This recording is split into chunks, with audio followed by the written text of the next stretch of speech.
আমার ভিউয়ার্সের কিছু কিছু পার্টনাররা হয়তো নো কন্ট্রাক্ট সিচুয়েশনের মধ্যে আছো, ঠিক আছে? আর তোমাদের পার্টনাররা নো কন্ট্রাক্ট সিচুয়েশন এই কারণেই তৈরি করেছে যে তোমার থেকে হয়তো কিছুটা সময় একটু দূরত্ব তৈরি করে সে ফাইন্যান্সিয়ালিভাবে স্টেবিলিটি চাইছে, ঠিক আছে? কারণ তোমার কাছে থেকে হয়তো ওই জিনিসটা তার পক্ষে সম্ভব হচ্ছে না, ঠিক আছে? সে দুটা দিক ব্যালেন্স করতে পারছে না, ঠিক আছে?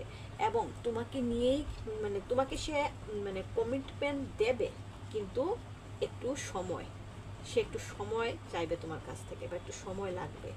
কারণ সে আগে লাইফে স্টেবিলিটি চাইছে, সে ফাইন্যান্সিয়াল দিক থেকে একটু স্টেবিলিটি চাইছে, কারণ তোমাকে নিয়ে যাতে সে বাকি জীবনটা সুন্দরভাবে কাটাতে পারে, তার জন্য সে তোমার কাছ থেকে একটু সময় চাইছে। আর সেই সময়ে সে আর্থিক দিক দিয়ে যাতে সচ্ছল হতে পারে সেই দিকে কিন্তু সে দৃঢ় চেষ্টা করছে। যদিও তোমার থেকে দূরে থেকে সেও কিন্তু বেশি ভালো নেই, ইমোশনালিভাবে ভীষণ ভেঙে গিয়েছে, ঠিক আছে? কিন্তু লাইফে তোমাকে নিয়ে বাকি জীবনটা কাটাতে গেলে সে তার লাইফে স্টেবিলিটি লাগবে, ঠিক আছে?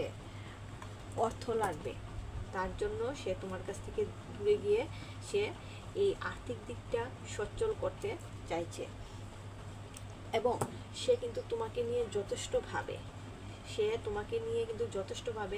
আর তোমার থেকে কিন্তু দূরে থেকেও সে তোমার প্রতি সবসময় নজর রাখছে। তুমি কি করছো, কোথায় যাচ্ছ, কার সাথে কথা বলছো, সে সব কিছু কিন্তু তোমার উপর নজর রাখছে।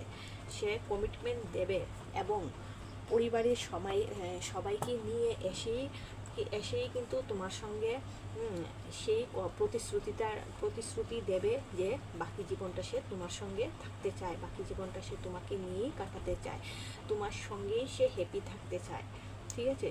সেই প্রতিশ্রুতি কিন্তু তোমাকে দেবে এবং সে তোমার কাছ থেকেও কিন্তু এটাই আশা করে।